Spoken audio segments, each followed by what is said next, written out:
Majelis Saudara Jaksa Penuntut Umum,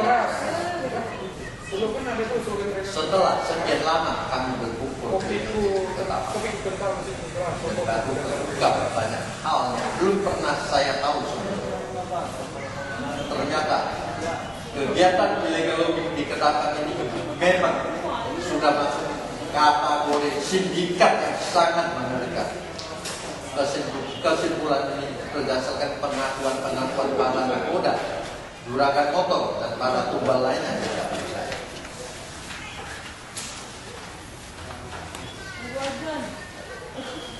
Pada tanggal 29 Juli 2008 saya dilimpahkan ke Kejaksaan Ketapang, dan kemudian pada tanggal 13 Oktober 2008 perkara yang ditujukan kepada saya resmi dilimpahkan ke Pengadilan Negeri Ketapang untuk menjalani pemeriksaan dalam persidangan. Majelis hakim yang berjalan, Saudara Jaksa Penuntut Umum yang saya, dengan mengutip uraian kata-kata Saudara Jaksa Penuntut Umum yang tertuang dalam memori kasasi tertanggal 27 Oktober 2008 atas putusan perkara nomor 100 B/2008/BF/Ketapang tertanggal 24 Juli 2008 dalam perkara Saudara Suryo Agito, seorang nakoda perahu layar yang berpendidikan antara, menurut Jaksa Penuntut Umum dalam tuntutannya menuntut terdakwa dengan pidana penjara selama 5 tahun, akan tetapi Majelis Hakim di Pengadilan Negeri Ketapang maupun Majelis Hakim di Pengadilan Tinggi Kalimantan Barat di Pontianak memutus terdakwa dengan pidana penjara 1 tahun 6 bulan. Hal ini menurut kami, Saudara Jaksa Penuntut Umum, sangatlah melukai rasa keadilan masyarakat, dan hukuman yang dijatuhi sangat tidak memadai bagi tujuan edukatif, preventif, kolektif, dan represif. Apalagi saat ini upaya pemberantasan perkara ini merupakan program pemerintah yang gencar-gencarnya digalakkan sebagaimana Impres nomor 4 tahun 2005 tentang pencopotan dan penanganan perkara korupsi, dan termasuk juga di dalamnya perkara ilegal.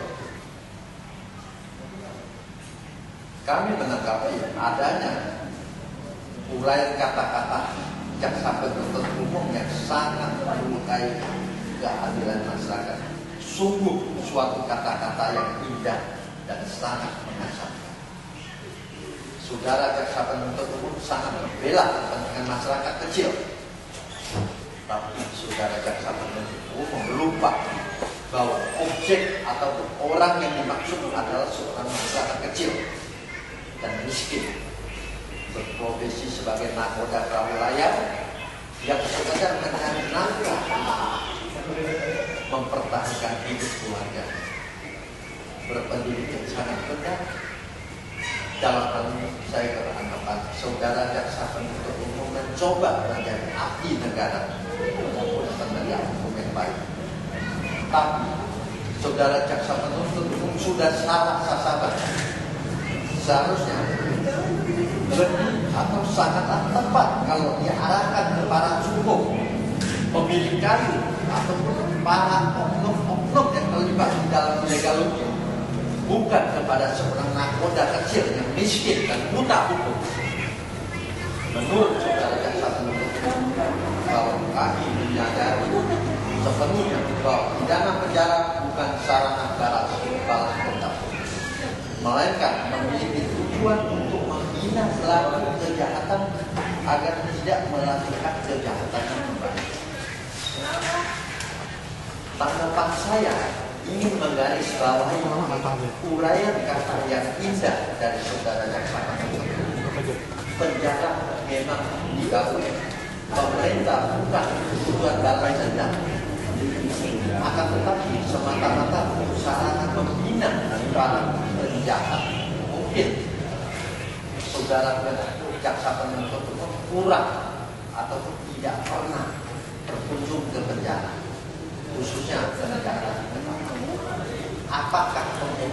pidana yang terbelit kasus illegal logging sepenuhnya itu adalah penjahat illegal logging betulan? Jawabannya tidak. Selama 1,5 tahun saya menghuni di penjara utama, tidak pernah melihat pelaku illegal logging sejati masuk dan menjadi penghuni di sana. Pelaku illegal logging sejati masih bebas di luar. Sementara yang dianggap pelaku illegal logging yang ada di penjara Ketapang adalah para nakoda, juragan untuk pengurus atau pemilik kayu, pengurus pelantara, para tumbal dan joki, pemilik kayu liar dalam jumlah yang sangat sedikit, dan beberapa pelaku skala besar. Menurut saudara jaksa penuntut umum bahwa yang kita ketahui bersama akibat yang ditimbulkan oleh illegal logging sangat signifikan di negara RI. Hal ini dapat dilihat dari semakin banyaknya terjadi bencana alam berupa banjir dan sekarang ini terjadi di Aceh, Kalimantan, Sumatera dan daerah lainnya di seluruh wilayah. Belum lagi akibat yang ditimbulkan oleh dari maraknya pembalakan serta pembakaran hutan yang sempat menyebabkan bahaya asap, kabut asap, yang mana hal tersebut sangat mengganggu kelancaran transportasi baik darat, laut maupun udara. Bahkan negara tetangga Malaysia, Singapura sampai memprotes berita. Menurut saya, di satu sisi saudara jaksa penuntut umum selaku penegak hukum mengetahui dampak illegal logging sangat berbahaya untuk kelangsungan masa depan bangsanya. Tapi di sisi lain saudara penuntut umum selaku saudara jaksa penuntut umum selaku tidak menangani secara serius dan mengejar para pelaku illegal logging sejati yang dikatakan sebagai buron atau DPO. Celakanya saudara jaksa penuntut umum selaku penegak hukum terkesan lebih fokus pada kasus saya, seorang yang telah berusaha untuk meredakan pemberantasan terhadap pelaku illegal logging dengan cara melaporkan ke media dan aparat penegak hukum, dalam hal ini Mabes Polri. Tapi mengapa saya yang melaporkan adanya illegal logging justru dianggap sebagai pelaku illegal logging? Ada apa sebetulnya? Apa betul mereka apa betul pelaku illegal logging? Apa betul mereka pelaku illegal logging sejati yang dikatakan DPO betulan? Apa itu?